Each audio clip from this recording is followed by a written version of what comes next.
Salut à tous, c'est Tom de l'équipe Stéphane Plaza. Aujourd'hui, je vais vous apporter 5 conseils, 5 petits conseils du haut de mes presque 3 ans d'immobilier si vous pensez devenir rapidement primo-accédant ou si vous pensez à investir.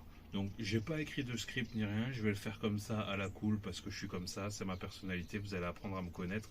Je compte faire plusieurs petites vidéos dans ce style et j'espère que ça pourra vous apporter des éléments à votre futur achat.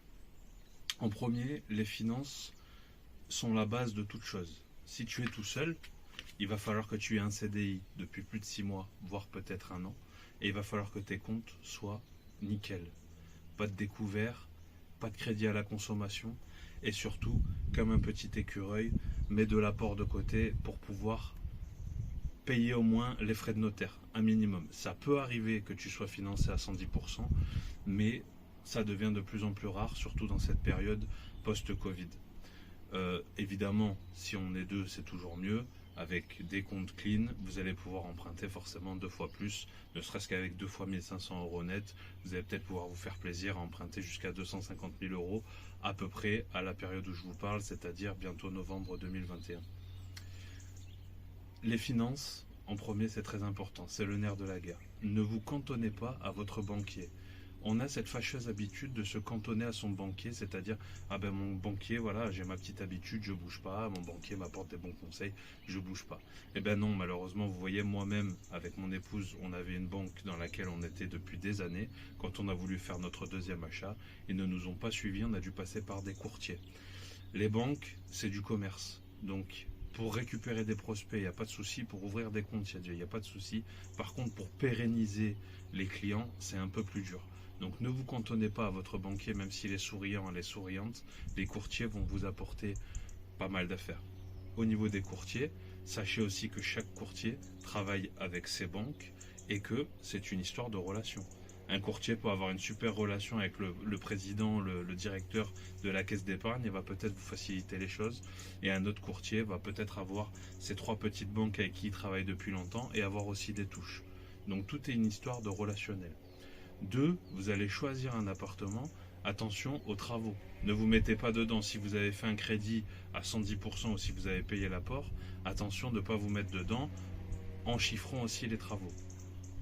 3, si vous faites des travaux, dépersonnalisez un max. Faites quelque chose qui vous plaît, mais pensez à la revente. C'est-à-dire faites un truc un petit peu homestaging super clair parce que dans 5 à 7 ans, vous allez revendre. Donc on peut faire un truc clair, propre, comme on aime, mais essayez d'être sobre et clair, et pour qu'on puisse le revendre dans 5 à 7 ans, puisque la moyenne en France, il me semble, selon les dernières études, c'était qu'un primo-accédant reste 7 ans dans son logement.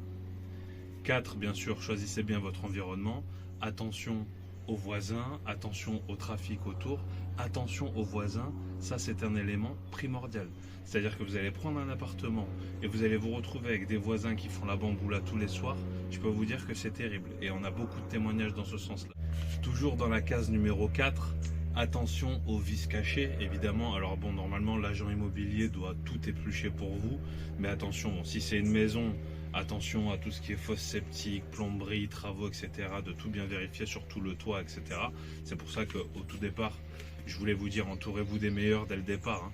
Entourez-vous de gens qui sont canons dans les travaux, qui sont super au niveau du notaire, et essayez de trouver des agents immobiliers top niveau qui vont bien vous entourer.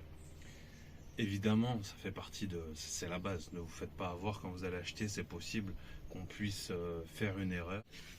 Et 5, tout simplement, c'est peut-être le meilleur conseil que je peux vous donner, parce que si je pouvais faire un back to the future, je le ferais aussi. Le premier achat que vous allez faire, pensez à la rentabilité locative. Et si vous avez des bonnes situations, l'idéal serait de le conserver avant de partir sur votre deuxième achat pour le louer et pérenniser votre patrimoine sur la longueur.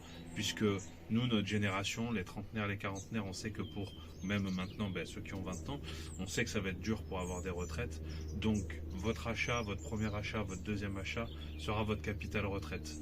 Même si vous allez sortir de votre poche 100 à 150 euros tous les mois pour entretenir, ne serait-ce que ce soit les charges, la taxe foncière, etc., peu importe, voyez ça comme une assurance retraite. Si vous pouvez, évidemment, parce que très souvent les banques sont frileuses à l'idée de faire un deuxième achat tout en conservant le premier.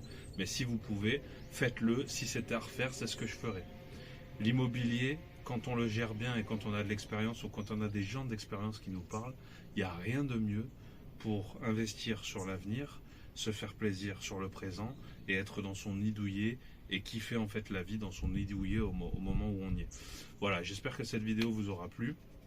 Si vous avez besoin de conseils ou quoi que ce soit sur la région, je travaille de Mandelieu, tout l'ARPI jusqu'au canton du Var 83 440 jusqu'à Seillan. N'hésitez pas à me passer un coup de fil et je me ferai un plaisir de venir boire un café avec vous, discuter, vous apporter des conseils tout simplement avec bon cœur. Allez, à très vite.